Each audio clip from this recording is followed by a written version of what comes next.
लाठीचार्ज हुआ है और अपनी डिमांड क्या है? सो जो लाठी चार्ज हुआ है उस पर मैं बोल चुका हूँ, इट वॉज वेरी ब्रूटल। और जिन पुलिस ऑफिसर्स ने ये करा है उनको लेकर हम कोर्ट में जाएंगे। और हमारे प्रोटेस्ट का आज 34th डे है। सोनम सर की हंगर स्ट्राइक जारी है। आज उनकी हंगर स्ट्राइक का 26th डे है।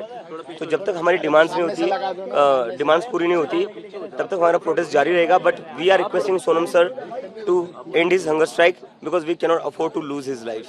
ये बात 2 दिनों से लगातार जंतर मंतर के बाहर कुछ सड़कों पे हंगामा हो रहा है, बर्दाश्त हो रहे हैं, आप भी लगातार अपील कर रहे हैं ऐसी चीजें ना करें। कौन से लोग हैं? ये बाहर से लोग भेजे जा रहे जानबूझकर प्रोटेस्ट को खराब करने के लिए।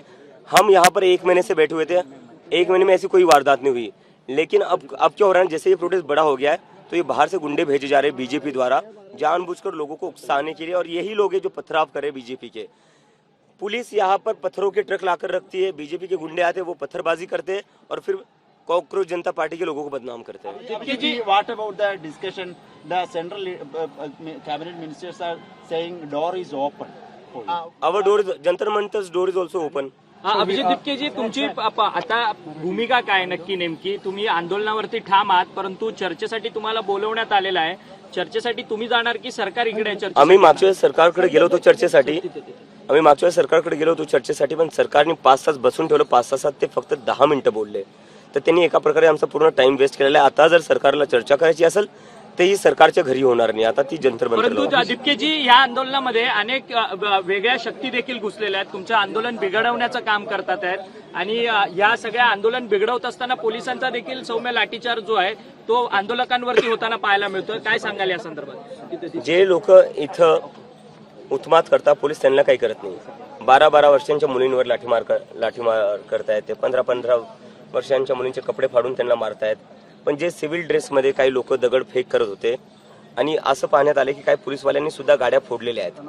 तर सिव्हिल ड्रेसमधल्या पोलिसांनी गाड्या फोडल्या, त्याचे व्हिडिओ आलेले आहेत. तर पोलीस कुठं ना कुठं कॉम्प्रोमाइज आहे. पोलीस कुठं ना कुठं जे बाहेरून गुंडे येत आहेत त्यांच्यासोबत मिळून हे प्रोटेस्टला डिस्टर्ब करायचा प्रयत्न करतात. महाराष्ट्रात देखील मोठ्या प्रमाणात आंदोलन होताना पाहायला मिळतंय. मुंबईमध्ये राज ठाकरे, आदित्य ठाकरे किंवा अमित ठाकरे हे सगळेजण आता आंदोलनात सक्रियपणे सहभागी होतात आहेत. आंदोलक मुलांच्या पाठी उभे राहतात आहेत. आज प्रकाश आंबेडकरांनी महाराष्ट्र बंदची हाक दिली आहे, तर परवा पुन्हा एकदा दोन्ही ठाकरे बंधू एकत्रितरित्या आंदोलन करतायत. कशा पद्धतीने या सगळ्या आंदोलनाला बघताय आणि तुमचा जाहीर पाठिंबा काय तुमचा मेसेज आहे? माझा मेसेज हा जो मी आधीच म्हणत होतो की आता वेळ आलेली आहे.